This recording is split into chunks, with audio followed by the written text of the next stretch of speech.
केरल की शराब लॉबी की सुप्रीम कोर्ट में पैरवी करने को लेकर विवादों में घिर गए हैं अटॉर्नी जनरल मुकुल रोहतगी। इस वक्त की बड़ी खबर हम आपको बता रहे हैं। सरकार के सबसे बड़े वकील मुकुल रोहतगी पिछले दिनों सुप्रीम कोर्ट में केरल की शराब कंपनी के वकील के तौर पर पेश हुए। इसके लिए उन्होंने बाकायदा कानून मंत्रालय से इजाजत ली थी। अब आम आदमी पार्टी और लेफ्ट ने रोहतगी के इस कदम पर सवाल उठा दिए हैं। केरल में बार चलाने पर पाबंदी लगी हुई है, जिसे केरल की शराब लॉबी ने सुप्रीम कोर्ट में चुनौती दी। इसी लॉबी की पैरवी अटॉर्नी जनरल ने केंद्र सरकार से इजाजत लेकर की। विवाद उस वक्त शुरू हुआ जब कोच्चि में केरल के सीएम ओमन चांडी ने रोहतगी की पैरवी को गलत और अनैतिक बताया। ओमन चांडी ने आरोप लगाया कि केंद्र सरकार केरल में शराब लॉबी के समर्थन में है, इसीलिए मुकुल रोहतगी को केस की पैरवी की इजाजत दी गई।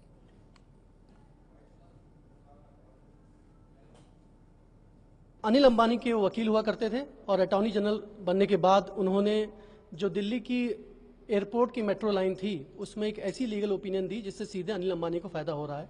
उन्होंने बेसिकली सरकार से कहा कि जो अनिल अंबानी पैसा मांग रहे हैं उनको सारा दे दिया जाए, जबकि वो अटॉर्नी जनरल बनने से पहले 10 दिन पहले तक अनिल अंबानी के वकील रहे। अब एक और मामला सामने आया है जहां पर शराब लॉबी, लिकर लॉबी के वो वकील रहे और अब यहाँ पर अटॉर्नी जनरल की हैसियत से उस पर उन्होंने अपनी ओपिनियन दी है।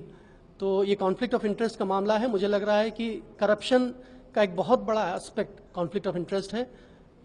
मुझे लग रहा है, पूरी उम्मीद है कि मोदी सरकार इस पर जरूर कुछ ना कुछ फैसला लेगी, क्योंकि जब तक ये चीज़ें चलती रहेंगी कि आप वकील भी उसी लॉबी के रहें और बाद में अटॉर्नी जनरल बनने के बाद, देश के लॉ ऑफिसर बनने के बाद, सर्वोच्च लॉ ऑफिसर बनने के बाद उस पर आप फैसला सुनाएं, तो ये बिल्कुल प्रिंसिपल्स ऑफ नेचुरल जस्टिस के खिलाफ है और कहीं ना कहीं करप्शन को बढ़ावा देता है। और आपको ये बता दें कि मुकुल रोहतगी ने एबीपी न्यूज से कहा है कि ये कंपनी मेरी पुरानी क्लाइंट रही है और मैं सरकार से इजाजत लेकर कंपनी की तरफ से अदालत में पेश हुआ। इसमें कानूनन कुछ भी गलत नहीं, पहले भी तमाम लॉ ऑफिसर्स ऐसा करते रहे हैं।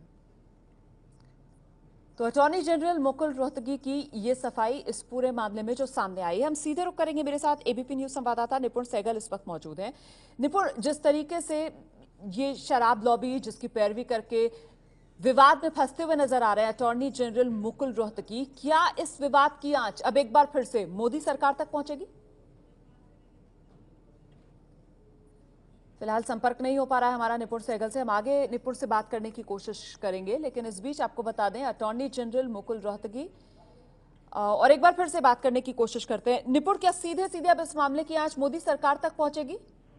देखिए, ये एक राजनीतिक विवाद ज्यादा है। इसमें कानूनी रूप से अटॉर्नी जनरल का बिल्कुल सही कहना है कि उन्होंने कुछ भी गलत नहीं किया और सूत्र ये तक बताते हैं कि कई हत्या के जो मामले रहे हैं उसमें भी जो दोषी हैं या जो आरोपी हैं उनकी पैरवी कानून मंत्रालय।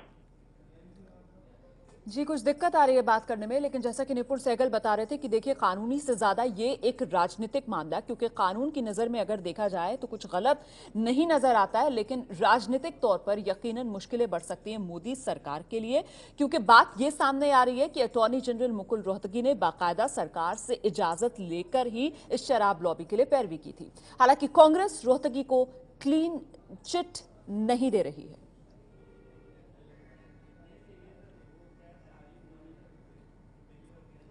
ये जो सरकार के कानूनी अफसर हैं, जिनको सरकार का लॉ ऑफिसर कहा जाता है, वो अनुमति लेकर निजी साइलों के लिए भी वकालत करते रहे। तो हमें नहीं मालूम कि इस परिस्थिति में क्या अटॉर्नी जनरल साहब ने सरकार से अनुमति ली थी, पर हाँ, कानून में ये प्रावधान है कि सरकारी लॉ ऑफिसर भी निजी क्लाइंट के लिए वकालत कर सकता है। जी, तो एक तरीके से देखा जाए तो कांग्रेस की तरफ से क्लीन चिट इस मामले में दी गई है। सवाल उठाया जा रहा है आम आदमी पार्टी की तरफ से, वाम दलों की तरफ से। एक बार फिर से निपुण सहगल हमारे साथ मौजूद है। निपुण, आप बता रहे थे किस तरीके से कानूनी पहलू से ज्यादा एक राजनीतिक मामले के तौर पर यह मुद्दा गरमा रहा है। जी, निश्चित रूप से ये राजनीतिक मामला ज्यादा है, क्योंकि जो उन्होंने पैरवी की है क्योंकि शराब कंपनी की या शराब से जुड़े लोगों की पैरवी की है, इसलिए इस पर एक राजनीतिक विवाद होगा।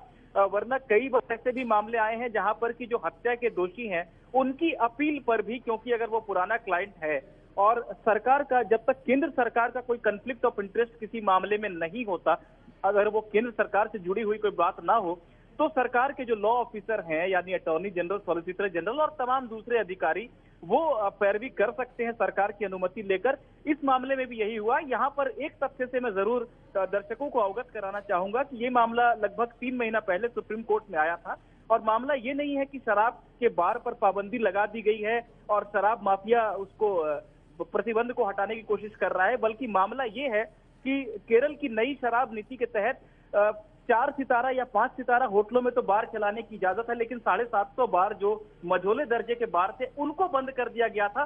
सुप्रीम कोर्ट ने केरल सरकार के इस आदेश पर रोक लगाया था और ये भी कहा था कि ये कारोबार करने या व्यवसाय करने या कमाने का, जीविका के अधिकार के जो मौलिक अधिकार है उसके खिलाफ जाकर राज्य सरकार ने फैसला किया है, क्योंकि अगर शराब बंदी चाहिए तो पूरे राज्य में होनी चाहिए। कुछ लोगों का कारोबार बंद कराना और कुछ लोगों का कारोबार चलने देना ये गलत है।